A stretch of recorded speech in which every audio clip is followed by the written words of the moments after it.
Hello everybody, welcome back. I thought it was about time I came in and did a pocket notebook update because it's been a little while and I have some fun modifications that I've made to my pocket notebook system, if you will. So without further ado, let's get started. So this is my current pocket notebook. It is the official bullet journal brand and it is volume 4 in my pocket notebook journey. So I have 3 others that I've used and I have to say this one is by far my favorite. There are a few reasons for this, some of which you guys might not agree with, and that's totally fine. I think it's a very personal thing which notebook is going to be your favorite, but the first thing that I really enjoy that I didn't think I was going to is that it comes in a set of 3. So you get 3 of these 46-page booklets, and initially I thought I wasn't going to be into this because you'd have to switch journals more frequently, but I actually kind of like that feature because it scratches that itch of wanting to change journals and have a fresh start. It happens more frequently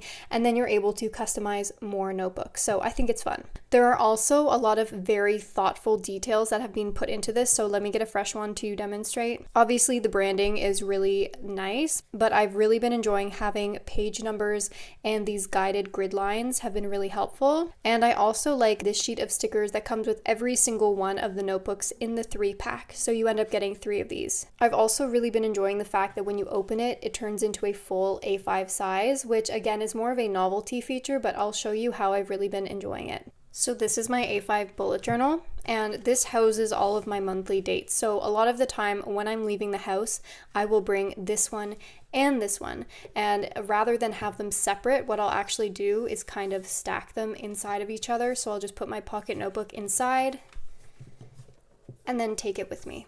This isn't something that can be achieved with a thicker notebook or even a hardcover. It just bulks it up too much. But as you can see, this is relatively still slender.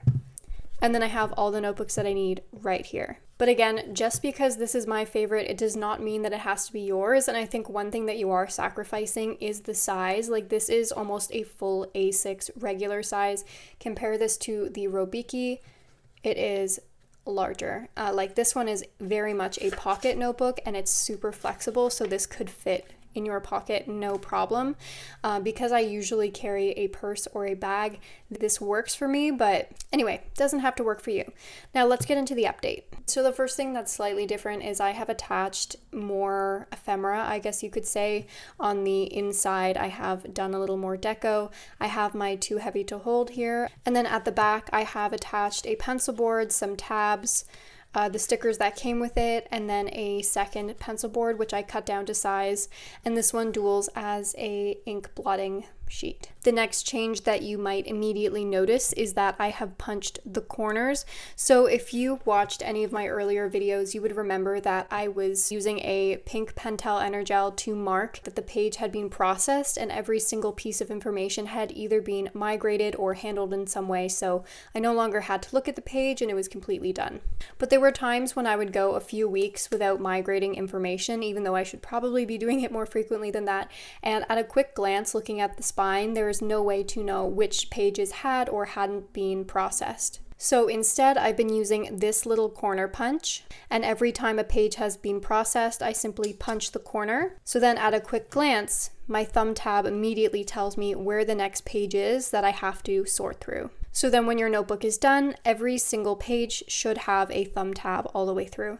And again, it's just a physical thing. You can achieve the same effect just by cutting the corner off or tearing the corner off. You don't need a punch. It's just something that I've really been enjoying, and I think it's satisfying to give a little punch. You may also notice that I've been using or perhaps abusing these little index tabs, and primarily this is just because I had so many left over. Every single tab correlates to more information that I either want to commonplace or process. It's really no different. I just added the tabs more as a fun thing, but I actually have been enjoying them, especially because I've been referring back to several of these pages while I'm still in this notebook, so it's just good to have it as like a reference. In regards to how I've actually been using my pocket notebook and my system, it's still relatively the same. I'm mostly doing a combination of a to-do list and then just collecting bits of information, quotes, or extra thoughts. So some days obviously are more neat and tidy. Other days are a little bit more random, so this was some card game scoring and a sticker from Montreal when I got some maple butter. Some days are dedicated to some deeper creative thinking, and on other days I'm more experimental with my fountain pens and some washi tape, and I get a little bit more into deco.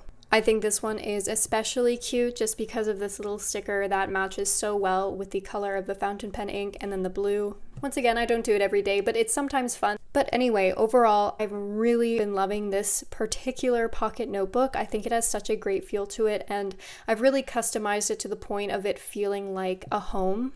And I think that's something to keep in mind, that if you're wanting your pocket notebook to feel like home, the most important thing is customization. And I know I mentioned it in another video about ballerinas kind of destroying their point shoes.